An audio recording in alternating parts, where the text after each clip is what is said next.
from me at the kitchen table, my mother smiles over red wine that she drinks out of a measuring glass.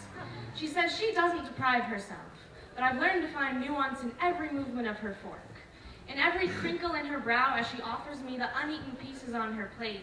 I've realized she only eats dinner when I suggest it. I wonder what she does when I'm not there to do so. Maybe this is why my house feels bigger each time I return. It's proportional.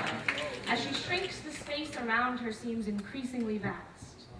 She wanes while my father waxes. His stomach has grown round with wine, late nights, oysters, poetry, a new girlfriend who was overweight as a teenager, but my dad reports now she's crazy about fruit.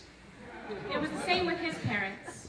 As my grandmother became frail and angular, her husband swelled to red, round cheeks, rotund stomach, and I wonder if my lineage is one of women shrinking, making space for the entrance of men into their lives, not knowing how to fill it back up once they leave. I have been taught accommodation. My brother never thinks before he speaks. I have been taught to filter. How can anyone have a relationship to food, he asks, laughing, as I eat the black bean soup I chose for its lack of carbs. I want to say we come from difference, Jonas. You have been taught to grow out. I have been taught to grow in. You learn from our father how to emit, how to produce, to roll each thought off your tongue with confidence. You used to lose your voice every other week from shouting so much. I learned to absorb.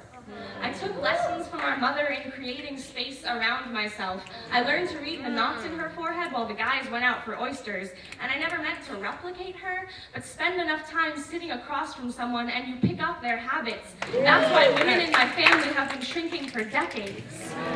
We all learned it from each other, the way each generation taught the next how to knit, weaving silence in between the threads, which I can still feel as I walk through this ever-growing house. Skin itching, picking up all the habits my mother has unwittingly dropped, like bits of crumpled paper from her pocket on her countless trips, from bedroom to kitchen to bedroom again. Nights I hear her creep down to eat plain yogurt in the dark, a fugitive stealing calories to which she does not feel entitled. Deciding how many bites is too many, how much space she deserves to occupy. Watching the struggle, I either mimic or hate her, and I don't want to do either anymore, but the burden of this house has followed me across the country. I asked 5 questions in genetics class today, and all of them started with the word sorry. I don't know the capstone requirements.